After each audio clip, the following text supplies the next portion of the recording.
New burn decks don't appear that often, but I believe that this deck here can keep up with the top decks out there in Modern right now. And what we have here is Rakdos Burn. To start things off, let's talk about Vexing Devil. This is a card that's been around for a while, but people don't really play it simply because it gives your opponent a choice. So when it enters, your opponent decides do they want to take 4 damage or let you keep Vexing Devil. And 9 out of 10 times, your opponent's just going to let it die and take the 4 damage. So you're essentially dealing 4 damage for 1, which is really good, but the reason why people avoid playing it is that your opponent will always choose what's best for them. So if they have creature removal in hand, they'll let you keep it and then kill it, or if they have excess life, they'll just take the 4 damage. But the fact that your opponent decides makes the card kind of iffy. But let's talk about why this card is so good in our deck right here. The key card in this deck is Claim the Fame, which is a new card from Hour of Devastation. Its first ability, Claim, allows you to return a creature card with converted mana cost 2 or less from your graveyard to play, which is very relevant because Vexing Devil can be returned to play. So now think of this scenario. Turn 1, you drop Vexing Devil. 9 out of 10 times, your opponent's not going to let you keep Vexing Devil because they don't want you to have a 4/3 on turn 1, so they take the 4 damage. But now, turn 2 comes along. You pull Claim the Fame. For 1 black mana, you bring back Vexing Devil. Now they're faced with the same question, do they let you keep it? And if they say no again, that's already 8 damage they've taken for a total of 2 mana. And it gets even better. So on turn 2, let's say we played Monastery Swiftspear first, followed by Claim, and since Claim is a sorcery, it triggers Monastery Swiftspear, which means by the end of that turn, you will have dealt 10 damage to your opponent. And that's a lot of damage. And on top of all that, we have the second half of this card, Fame, which can give a creature +2/+0 and haste. And since Fame is a sorcery, it will trigger Monastery Swiftspear again. And those 3 cards alone make this deck really, really good. And those 3 cards also work well with the rest of the deck, so let's look at that. Like traditional burn decks, we have Grim Lavamancer, Goblin Guide, and Eidolon of the Great Revel, all of which can be brought back with Claim. So if you've been a burn player for a while, you know that Eidolon dies really fast, but then right after it dies, Claim, and you get it back. And we also run the traditional burn spells with Lightning Bolt, Lava Spike, Rift Bolt, and Searing Blaze. Searing Blaze is so good. Let's just read it. It's just amazing. If you had a land enter that turn, it deals 3 damage to your opponent and 3 damage to a creature they control. And even if they sack that creature before it goes through, they still take the 3 damage to their life. So hella good. And given that we have 11 fetches in the deck, Searing Blaze works really well with it. And we also have Bump of the Night, which is basically a Lava Spike, but better. For 1 black, your opponent loses 3 life, but late game, if you manage to get to 6 mana, you can flashback the card again and they lose another 3 life. Now, you probably already noticed there's only 2 black cards in this deck, Bump in the Night and Claim the Fame. And yes, we still call it Rakdos even though we only have these 2 cards in the deck. In the same way that Rakdos Burn has only 2 white cards in its deck, Lightning Helix and Rakdos Charm. And while both those cards are really good, I think that Claim the Fame comboed with Bump in the Night are comparable. And I'm very confident about this because last year for about 4 to 5 months, every day I ran Naya Burn. And I got to know the deck extremely well, and I can definitely tell you this deck here is superior. Simply because Claim the Fame, Vexing Devil, Monastery Swiftspear, it's just so powerful. I really cannot stress that enough. It is much better than you think it is. But we gotta move on. Let's talk about the lands. As we said before, 11 fetches, and the fetches you use don't really matter as long as they can fetch red. We also have 2 Blood Crypts, 3 Mountains, 3 Blackcleave Cliffs, and 1 Sacred Foundry. So technically, we're technically Mardu, but we're not. But as you'll see, Sacred Foundry allows us to play some sideboard cards that we wouldn't be able to play otherwise, but it rarely comes up. Like 9 out of 10 matches, Sacred Foundry won't be played. Speaking of sideboard, let's check it out. We've got 1 Rain of Gore, probably can use 2, but we have 1 for now. It says that whenever your opponent gains life from a spell or an ability, they lose that much life instead. So if we happen to go up against Rakdos Burn, they're going to bring in Core Firewalker against us, and they'll also have Lightning Helixes. Rain of Gore shuts both those cards down, and if they play Core Firewalker in advance, they're most definitely going to lose the game because of it. We also have another super awesome Rakdos card, and that is Rakdos Charm. The first ability is my favorite, all of the other 2 are also relevant. The first one exiles all cards from a target player's graveyard. So against Dredge or Living End, this card is really good, and it's an instant. It also allows you to destroy an artifact, and conveniently, its last ability sometimes comes around at the perfect moment. If your opponent jams the field and you can't attack, let's say they have like 6 creatures out, all 6 of those creatures will deal 1 damage to your opponent, which is pretty good. And yes, we will take damage from our creatures as well, but we're a burn deck, so our life total usually doesn't really matter. A few other traditional cards here, 2 Searing Bloods, which helps against weenie creature decks, Smash the Smithereens, which helps against artifact decks, Skullcrack, which sees a lot of main deck play in Rakdos Burn, we have for the sideboard, for the same reason why we have Rain of Gore in the sideboard. We also have Harsh Mentor, which I don't really know why it's here. It's just, I don't know, I kind of like the card, but like, it's not really that relevant, but I guess against maybe like a combo deck, like Counters Company, it comes in handy. On to the last 2 cards, we first have Deflecting Palm. I absolutely love this card, especially with all those Death Shadow decks running around. You can just throw all that damage back at your opponent. And the best moment is when they attack you with Emrakul, and you hit it with Deflecting Palm, and if you're thinking, wait, it can't be targeted by instants or sorceries, well guess what? Deflecting Palm doesn't target because it uses the word source. So hexproof creatures and Emrakul, totally valid targets, and overall just super satisfying. So that's one reason why we have Sacred Foundry in the deck. And the second reason is this card here, which doesn't see that much play, but it's pretty good. First ability allows you to put a target artifact or enchantment on the bottom of its owner's library, so it comes in handy against all those ley lines that we're going to see. And the second ability is pretty cool. You can search your opponent's library for a card and gain life equal to its converted mana cost. So all those decks that run one Emrakul, they'll lose their Emrakul and you'll gain 15 life. So overall, it's a pretty sweet card. Same thing with Deflecting Palm. Like, they're not 100% relevant. Like, they kind of could go. I mean, if you really wanted to be just pure black-red Rakdos Burn, we could totally do it without white. But Sacred Foundry is kind of like a safety blanket. And it's just nice knowing that it's there in case we need it. Because like, even in the matchups where like we don't need these cards, like, it's just nice to know like we can rely on those cards if we do see the ley line, if we do see Emrakul or Death Shadow. But we could just be purely Rakdos Burn if we wanted to. And most of the time when we play this deck, we are just purely Rakdos Burn. But enough talk. Let's see this deck in action. It is going to be super, super awesome. Opening hand looks good. We'll keep it. Fetch for a mountain. Drop Swiftspear and attack for 1. Wall of Omens.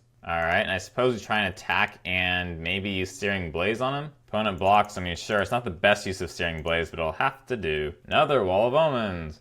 Alright, let's try this. 1 Lava Spike, 2 Lava Spikes, and see if our opponent wants to block our Swiftspear. Alright, they do, so we'll fire off a Lightning Bolt at our opponent. So Wall of Omens should die. Yep, and then we pass the turn. Opponent drops Thalia, that's fine. We don't have any instants or sorceries in our hand. So we'll start by dropping Vexing Devil. Opponent lets it stay, and then we'll finish up with Eidolon. Pass the turn. Nothing from our opponent. Do we swing in? He could make that into a creature, but if he blocks Vexing Devil with both, that means they'll all trade. Restoration Angel. And he blocks it, sure. But let's just bring it back because Thalia makes it cost extra, so might as well get part of it out of the way now. Opponent lets it stay, and then we pass the turn. Opponent drops Blade Splicer, and let's see what we pull. Sacred Foundry. Not really what I wanted to see, so I guess we pass the turn. Alright, and this time we'll fetch for a land before going to our turn. And now we have Goblin Guide. I still don't think it's enough to finish our opponent though. So let's just hang on to it in case our opponent has some kind of board wipe, and then just pass. Opponent passes our Vexing Devil, sure. Opponent makes a 2/3 lifelinker,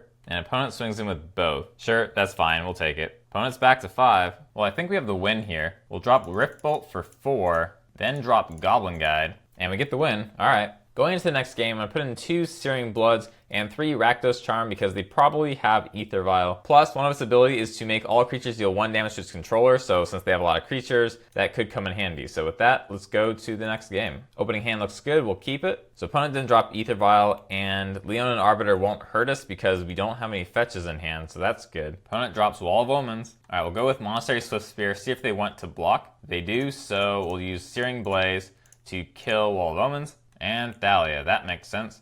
And Thalia is definitely worth killing, so we'll do that. Swing for 2, and then we'll drop Vexing Devil, see what our opponent wants to do. So opponent opts to let it die, which is a good sign for us because he probably doesn't have that much creature removal in hand. And then we can bring it back next turn with this. Opponent makes this thing, alright. Oh, our opponent's in for a surprise this turn.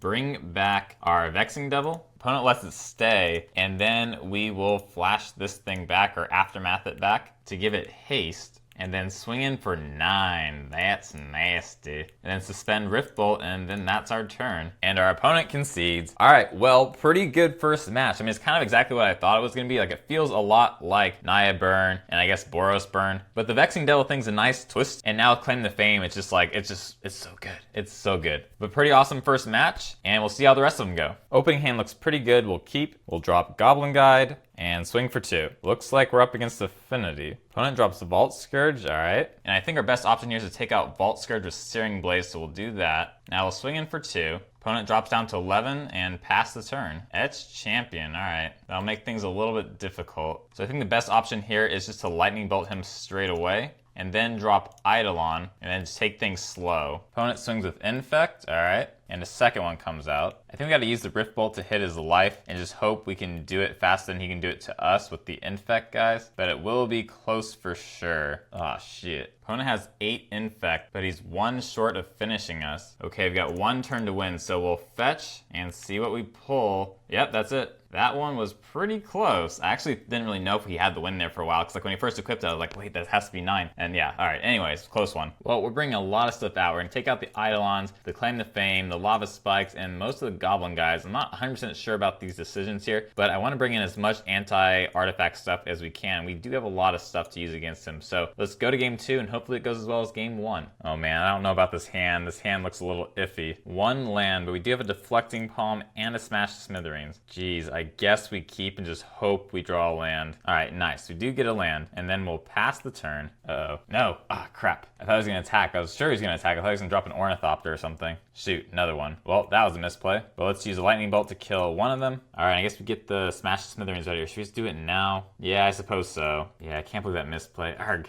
As soon as he cast that thing, I should just hit that. Crap. What? No plays from our opponent. All right. We'll drop Vexing Devil, see what our opponent does. Gets hit for 4. All right, let's just go for it. Bump in the night for 3. And then another bump in the night, and our opponent will be at 3. And see if our opponent can get out of this, but I don't think so. It looks like we got it. All right, well, our opponent conceded. Ah, bummer. Shoot, it's a pretty crappy hand. I might as well reveal our hand also, but we had the win. We had bump in the night, so yeah, it kind of sucks when our opponent loses like that, but I think we had pretty good answers. I mean, Deflecting Palm, Rakdos Charm, I think there's really no way our opponent could have gotten it. But yeah, I mean, we have enough like artifact hate where, you know, after game 1, where it favors us for sure. I mean, game 1 could have gone either way, and there's that moment where I thought maybe our opponent had the win, where I wasn't sure how much infect he could deal. But yeah, I mean, we won it in straight games, and so far we haven't dropped a single game, so let's see if we can keep that up. Opening hand looks good, we'll keep it, and then we'll drop Goblin Guide and swing for 2. Opponent Thought Scours, alright. Alright, let's drop Monastery Swiftspear, swing in for 3. Do we bolt him? I suppose we bolt him to pump Swiftspear. And he counters it? Sure. Opponent drops Young Pyromancer, it's pretty good. So we'll attempt to use Searing Blaze to kill this thing right off the bat. Opponent Thought Scours, well, at least it's not counter. And then we'll swing in for 4. Opponent blocks there, goes down to 7, and we'll finish up with Rift Bolt, I suppose. And see if our opponent can turn this around at the last minute. Rift Bolt comes down, we'll target our opponent. Opponent cycles, and electrolyzes the Monastery Swiftspear. Well, he's lucky we don't have any instants in hand, so that thing dies. Opponent goes down to 4, but then that's lethal. So we'll just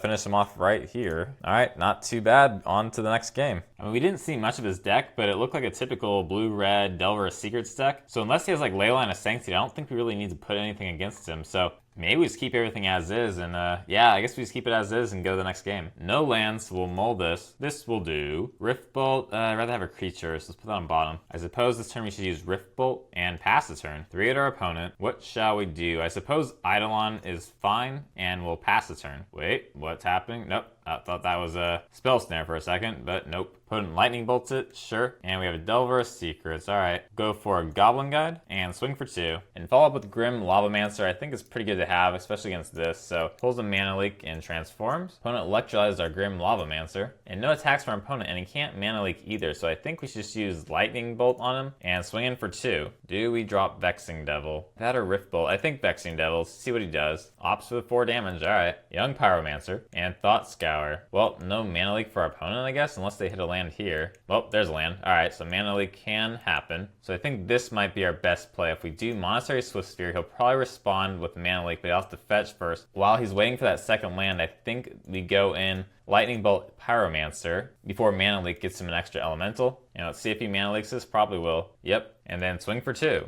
Pretty good. Snapcaster. Opponent blocks, but Snapcaster, yeah, it's going to give him a lot of options. Could electrolyze, could just hang on to mana leak. And he drops it now. Probably going for the electrolyze, right? Yeah, that makes sense. So kills our creature. Let's see what we got. Vexing Devil. So we'll drop it, see what our opponent does. Opponent lets it stay, and then we suspend Rift Bolt and pass the turn. Grim Lavamancer. And Rift Bolt coming in, what do we do? I guess we'll just go straight to him. I mean, we don't even need to attack with Vexing Devil. Any counters? And we do have a counter. All right. Searing Blaze. I guess we'll swing in. Opponent blocks there. All right. What's the catch? Why didn't he double block? All right, I guess we hang on to Searing Blaze. Thought Scour. Seaman Visions. There's a lot of ammo for Grim Lavamancer in there. I mean, we could just kill it now, but like, even if it hits us for 2, is it really that big of a deal? We could kill it now. I think we wait. Alright, we'll swing in. Ooh, I know what he's going to do, though. He's going to block and then deal 2. So I think we do go in with the Searing Blaze. I mean, if he does block anyway or have some kind of counter, it's still fine to trade. Snapcaster. Oh, so going with the Lightning Bolt. Alright, right? Yeah, Lightning Bolt. Kind of feels like we wasted Searing Blaze, though. But I guess it kind of forced the Snapcaster out of him, so sure. Opponent swings for 2.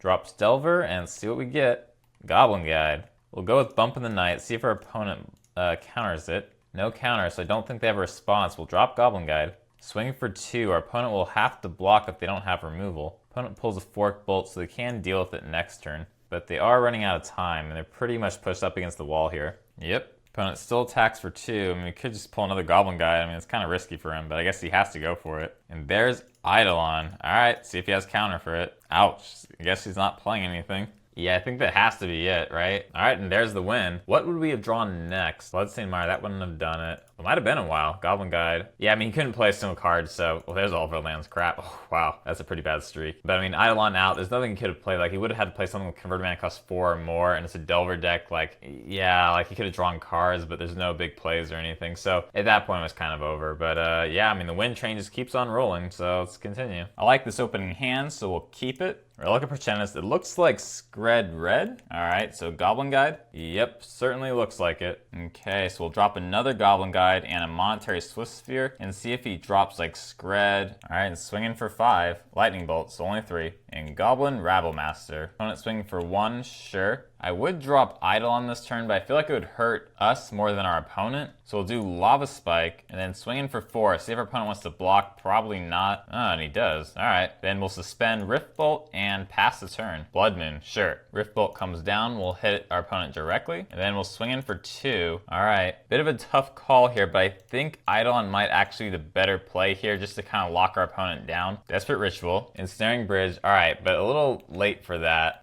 Cool card, though. Okay, I guess he conceded. So he saw the Rift Bolt and conceded. But yeah, we would have won. Alright, note to self, he has Ensnaring Bridge. And look at the artwork on that. That's so cool. Anyways, let's get sideboarding. It's kind of strange that he had Ensnaring Bridge because most Scred decks don't have Ensnaring Bridge. So like, does he have big finishers like most Scred decks? Like, does he have the Dragon guy? Does he have Cough, which makes big lands? So I guess we're not going to board against artifacts, but I will use Deflecting Palm just in case he does have the big guys like everyone else. Or actually just one of them, I suppose. And swapping out 1 Lava Spike and not much of a sideboard, but let's go to game 2. Opening hand seems alright, so we'll keep it. And our opponent mulls down to 5. Okay, we'll drop a Goblin Guide, or not. Okay, well then, I suppose we set up for 2 Lightning Bolts, and then next turn, Eidolon, and then this, I guess, something like that. So with only 4 cards in our opponent's hand this turn, I don't think he has much going for him. He does have Cough. Opponent's going to swing for 4. Sure. That's going to be a bit awkward, but I think I'd rather have Vexing Devil try to kill Koth rather than the Lightning Bolts, because the math just doesn't work out very nicely here. So we'll double Lightning Bolt him directly. Alright, Searing Blaze. I guess we hold on to that. We'll drop Vexing Devil, see what he does. And he opts to sack it. Well, that kills Koth. Then we'll follow up with Eidolon and pass the turn. Dragon's Claw, that'll buy him some time. And opponent has no cards in hand. Another Vexing Devil. Let's see, how should we play this out? I suppose we try and drop Vexing Devil. Opponent opts for the sack again. Alright, Pia and Kieran Nalar. Arrgh. Oh boy.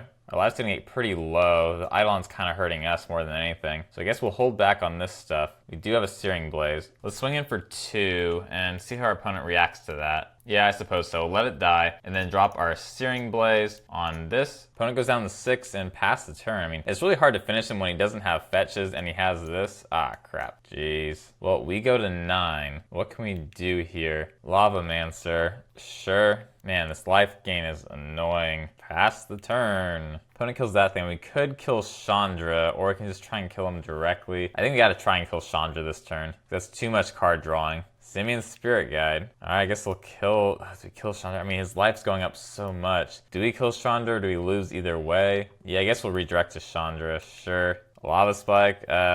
Do we hold it? I guess we hold it in case we get Monastery Swiftspear, but we're not in a good position here. Faithless Looting. I would have held on to Eidolon if I had known it would have gotten dragged out this long. Opponent swings for 3. Man, it's just not happening for us this game. Looting, flashback. 2 Lava Spikes, but dang, this thing did work. Alright, let's go to game 3. Oh man, what do we board against this? We could do Smash the Smithereens, but like, it's not like there's that many artifacts in this deck. I mean, maybe Ensnaring Bridge in this. And this was like a mold of 5 game, wasn't it? Yeah. Crap, this one card. Going into game 3, I'm gonna get rid of Deflecting Palm. I mean, he does have big stuff, but like, we're on the play, and the odds of us seeing that big stuff is pretty slim. We're also dumping 2 Searing Blazes. He doesn't have that many creatures. And instead, we're just going anti-artifact stuff, and Rain of Gore is pretty good, so whenever someone plays a red spell, he's going to gain life, but instead he's going to lose life, so that works really well against him. And Smash the Smithereens in case we see like Ensnaring Bridge or, you know, or the dragon thingy. So, alright, let's go to game 3. Opening hand seems fine, we'll keep it. Drop Monastery, swing in for 1, and here's the Dragon Claw. Cool. Shoot, I'm afraid to drop Eidolon now. So we'll attempt to drop Vexing. Opponent takes the 4, and then we'll drop another Swiftspear. Man, we're both at 16 life. This whole thing's so annoying. Alright, swing for 2. Desperate Ritual, and Anger of the Gods. Alright, this is pretty brutal. So we'll use Bump in the Night and then drop Eidolon. Man, where is Rain of Gore when you need it? Drop Scred, sure. Oh my god, are you serious? Well, if we don't draw artifact removal, we're kind of dead. Swing in for 1, and then do we even suspend Riftbolt? I mean, there's not really a point. I think we just gotta hope to pull artifact removal, and if we don't, we're kind of just dead. Or maybe just use Riftbolt on the Sin Prodder. Shoot. Alright, well, we'll use Riftbolt. Opponent's at 19 life. Alright, man. Swing in for 1. Holy crap. We'll just keep swinging for 1. Maybe drop Vexing. I mean, it's not really a point. Can't even Lightning Bolt, and that's right, because he has Hexproof, doesn't he? Well, I guess we're not doing anything then. Jeez, swing in for 1. Alright, pass. Ensnaring Bridge. Holy shit. Do we even drop Eidolon? At least we can swing in with this. Nope, never mind. I feel like Eidolon would hurt us more than anything, so just pass. Holy crap. Another Ensnaring Bridge, sure. What do we do? We've got to pull Rain of Gore. If we don't pull Rain of Gore, it's over. Alright, keep passing. We've gotten lucky so far. Opponent's not doing anything, but neither are we. Opponent lightning bolts our Monastery Swiftspear, sure. You're not Rain of Gore. We have a Goblin Guide. We just play an Eidolon because we're not doing anything else. I guess we drop Eidolon if he's just going to keep dumping his hand. And, man, worst case scenario, we bolt our own Eidolon. Opponent swings for 2, not going to block it. Drop Spaceless Looting, so it counteracts the life gain, but it's not really much. And Pia and Kieran Nalar. Oh, this is bad. Ho ho. Oh my god. What am I doing with my life? Holy shit. How have we still not drawn Rain of Gore? So opponent kills our Eidolon. Might as well just kill a bunch of shit. And do we take out a Thopter? Sure. And he kills his other thingy. Shit. Yeah, he got it. I can't believe it. Oh my gosh. How long till we had pulled the card we needed? What? Where is it? Oh, there it is. Oh my gosh. I guess maybe we need more than 1 in the sideboard. I mean, that was brutal. I mean, like 3 Dragon Claws. Like, what the hell? It's like we could have played like a Lava Spike or a Lightning Bolt. We wouldn't have dealt anything to him. And on top of him having Hexproof, it's just like, ah, man. I mean, his deck was kind of cool. It's almost like a red prison deck. I wouldn't mind making something like that, especially with like Chandra in there. Like, it's kind of cool. But yeah, that's a tough loss. I mean, that loss just hurts because like we just didn't do anything. All right, man. If we had had Rain of Gore in our opening hand, hands down we would have blown him out. But crap. 4-land hand, do we keep it? I suppose it's fine. As long as we don't draw any more though. Drop Riftbolt and pass the turn. Maybe should have gone with the Lava Spike. What is this? This is like Blue Tron or Blue Steel, huh? Alright, Riftbolt, we'll just hit him directly. And I suppose we'll just drop Eidolon and pass the turn. What is it? What? Do people play this? Wait, what? What is this madness? And why didn't I put Stony Silence in the sideboard? Chromatic Star. Is this eggs? I mean, what is this? Well, I'm confused, but we'll swing in for 2. And then we'll just start dropping stuff. We'll drop Vexing Devil. Will our opponent take the 4? They don't. Interesting. Then we'll just finish up with Lava Spike and Bump in the Night. Man, we're taking a lot of damage doing this though, but I think his deck looks pretty slow. Opponent's at 5, pass the turn. I wonder if they have creature removal, because why else would they leave it in play? 1 white, they have Path. What's happening? There's a lot of shit being sacrificed. We'll talk about anticlimactic. I guess we're going to game 2. So I'm going for a lot of anti-artifact stuff, and we have a lot. So we'll do that, get rid of our Searing Blazes and our Lava Spikes, and go to game 2. Opening hand looks incredibly good, as long as they don't have creature removal. Especially with Harsh Mentor, that's pretty good. Alright, we'll fetch and swing with Monastery. Swing in for 1. 2 blue mana open. I would drop Harsh Mentor, but I feel like there's counter waiting for us. So let's go with Monastery and Goblin Guide. Starting with Monastery, see if they counter. No counter. And it's kind of fast how it looks like you just passed priority. So we'll drop our Goblin Guide. Swing in for 4. Opponents at 15, pass the turn. Scrap Trawler. Alright, so they have some kind of infinite combo. So they're probably eggs or something. So we'll drop Swiftspear and then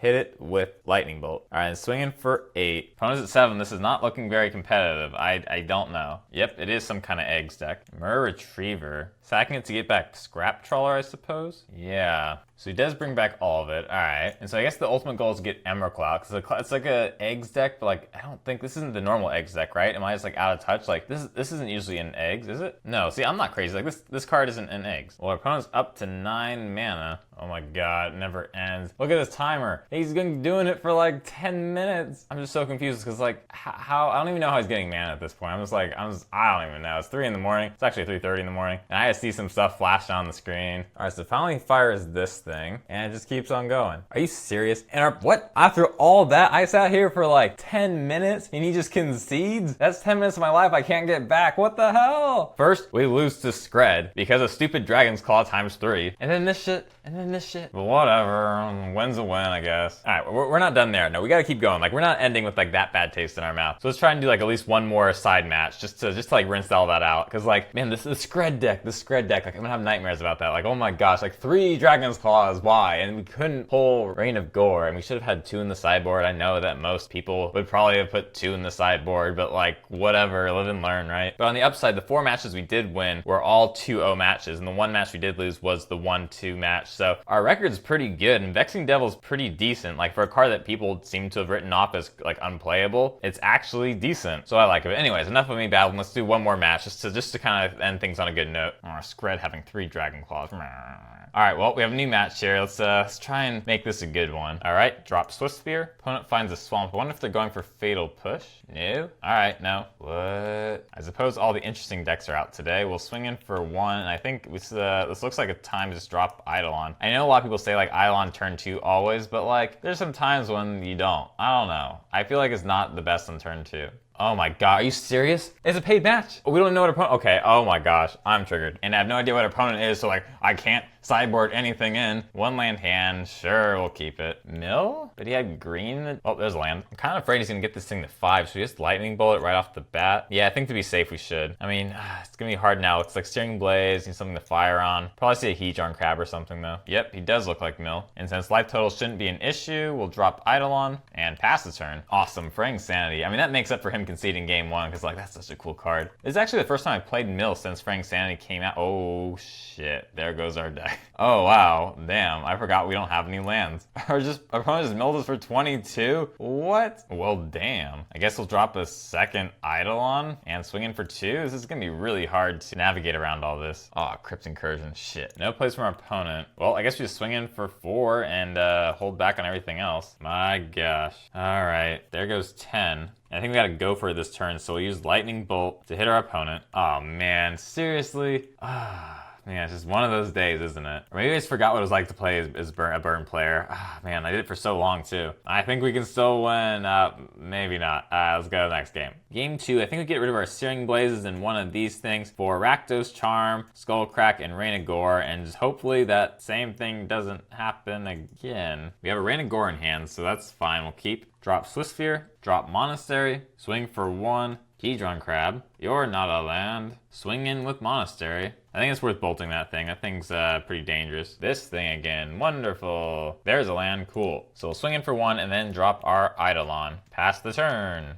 Okay. Oh, this time it's only 9 as opposed to 20 something. Was it 22 last time? Actually, I think we have lethal because we'll just do Lava Spike times 2, puts them at 5. Yeah, that's exactly 11. Oh, see, like we have such bad luck with this. Like when we don't need it, we grab it, and when we need it, we don't grab it. It's a horrible cycle. So we'll fire off a Lava Spike and then bump in the Knight because that's a more gangster way to go out. And I'll finish him for 5. All right. Well, it would have been kind of cool to see him try and gain life, I suppose, with this out, but well, not the most competitive match. I mean, do we end on that? Like, and it's almost like 4 in the morning. Like, do I keep going? One more just for you guys, because I can sleep when I'm dead. Opening hand, I don't know. It looks kind of bad, but I guess we keep. Well, we'll fetch. What if the odds he's the same deck as us? Throw down Goblin Guide and swing for 2. Looks like it's Living End. Well, this will certainly be interesting. Fairy. Time for Searing Blaze. And swing for 2. Fulminator Mage. I was hoping he was going to sack it. Shoot. Well, might as well fire these off before he sacks this guy. And suspend one of these guys and swing in for 2. He'll probably block and sack it, right? Opponent blocks. And he sacks it. Sure. So I suspect that Living End is just around the corner. So we'll set up Rift Bolt and pass turn. More cycling. So it looks like he might not have the card he needs. Or maybe he does. Alright, pass the turn. And there it is. Sure. That's kind of annoying how it reorders your library. But it's gotta hope we pull something decent even though he's been playing around with our deck. Opponent kills this thing. Sure. Opponent will be at 3 it looks like. Good old opponent giving us a Bloodstained Mire. What a nice guy. Well, we could bring back the Goblin guy, but there's no point because he's ready to block. We'll play Bloodstained Mire so we can shuffle our deck and he won't know what we draw. All 3 come in. We are at 6, so we'll fetch. What's happening here? Well, opponent kills that thing. Sure. We can almost get our opponent. We can bring back the Goblin Guide. So maybe our best bet is to play Blood Crypt untap. I can't use this thing. I wish we could use the Aftermath ability. Or is there any way we can worm out of this? We can drop Eidolon. It's going to be a close one though. Let's pass the turn. All right, opponent coming in. We got to block. Blocks like this. We are at 1.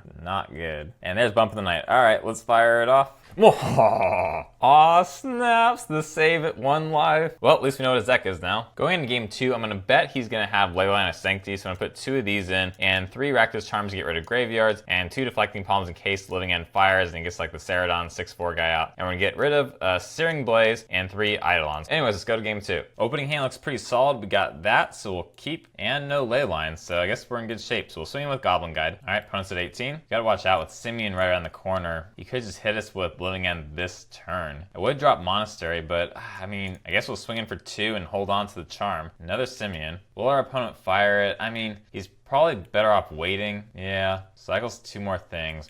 Gosh, it's like a burn deck is just so painful having like sit back and like, I think he's got to pass the turn and just have Rakdos Charm ready. Maybe I should have fetched back there, but I didn't want to give it away. Cycles again, but he has 2 Simeons in hand. Opponent fetches. Should we fetch in response? He can still fire it if he wanted to. Let's just fire it. It's just, we'll fetch. We'll kind of fake him out because he probably doesn't expect this coming, so all right, I think we're safe. He's firing. Wait, he's firing it? Yes. Oh, take this. See you in hell, creatures. Oh. Did he opt not to cast it? That's weird. Maybe he only has like 1 in his deck. That's weird. I don't know. That's interesting. Well, let's go for it now. Drop Monastery, Lava Spike. You can almost get our opponent this turn. So we'll swing in for 4, suspend the Rift Bolt, and then save Lightning Bolt for next turn. All right, suspend and pass the turn. I kind of feel bad now. That was kind of a dirty move. But hey, like the benefits of being red-black burn, right? You have access to this card. He does get Brindlebore. Alright, but we'll deal 3 to him. Opponent kills Monastery, alright. I guess we could have used Lightning Bolt in response, but I kind of want to save it for like the key moment. So we'll swing in with Goblin Guide. Opponent blocks. Will he sack it? Yep. Activate ability on the stack. 3 damage before it clears. There we go. We finished him before the life gain went through. That was kind of brutal, but you know what? I don't feel that bad because like we lost the Living End with the last deck and I was out for revenge. So you know, like this was my revenge. Well, we played 7 matches in a row. We won 6 of them and 5 of them were 2-0 matches. We had 1 game lost to Mill because they gained 40 life in 1 turn. And then we had a match loss to Scred because they had 3 Dragon's Claws out. So I think the lesson learned here is if you're going to bother going black, red, burn, you might as well run Rain of Gore in the sideboard because life gain sucks ass. But overall, I think the deck's very, very playable. I really think that it is worth going black just to do Claim the Fame and Vexing Devil. Like, I already had a lot of confidence in Vexing Devil as a good card. I mean, it was on the verge of being playable before. I think with Claim the Fame, it's definitely up there. Because when Vexing Devil hits, the opponent's just kind of like, okay, I can take 4 recurringly if I leave him as a creature, or I can just take 4 now once. And so they usually take 4 once. But then with Claim the Fame, it just comes back, and then they have to make the same choice again. If they make the same choice again, that will be 8 damage for a total of 2 mana, which is pretty crazy if you think about it. And really the only reason why people don't really acknowledge Vexing Devil for being a decent card is simply because it gives your opponent a choice, but there isn't really much of a choice for your opponent. Like, you either get a 4/3 creature for 1, or they take 4 damage. And I think that's a pretty good choice for us and pretty bad choice for our opponent. So I think it's playable. I would definitely use this card. And if you want to make a budget version of this deck, I mean, you don't really need black, I guess, to work it. But if you want to go red, black, burn, I think it's definitely a thing. Like, I played Naya Burn for months and months, and the thing that bugged me the most was like, you cannot make changes to the deck. It is just set in stone. Like, if you try taking out Lightning Bolt, Lava Spike, Rift Bolt, like, you just can't do it. There's nothing that can be taken out. And if you do take something out, people are like, oh, like, you're taking out the cards that should be in there and you're not maximizing your win percentage and it's just not right, can't do it. And there's just like no room for creativity, where any creativity was kind of like shut down. Like, even in the sideboard, like, you had to have 4 Destructive Revelers, because if you went up against Affinity, you'd have no chance unless you had Destructive Revelers. And the little creativity that I had with the deck was like putting in 3 Deflecting Palms at the time, which no one really did back then. And to me, that was like the maximum creativity I had with the deck. And everything else was just so strict. And the thing I like about, you know, black, red, burn, you know, even though people look at it and say, oh, there's only 7 black cards, it's not really black, red, burn, compared to running Naya Burn and having to run the same cards as everyone else, just having those 7 variants in the deck makes the deck feel fun. Because the problem with burn is, like, I played it for I think like 4 months, and it gets to that point where you're just tired of the same cards over and over and over again, and you don't even feel like it's your deck. You just get to that point where you feel like everything's just automated, where like you memorize what the right plays are in the right order, and you just kind of memorize what everyone else tells you to do. Like, okay, turn 2 Eidolon, turn 1 Lava Spike, or maybe creature if you have, get the creatures out early. You know, you keep the hands where you have a lot of creatures. If you don't have a lot of creatures, dump your hand. And all these like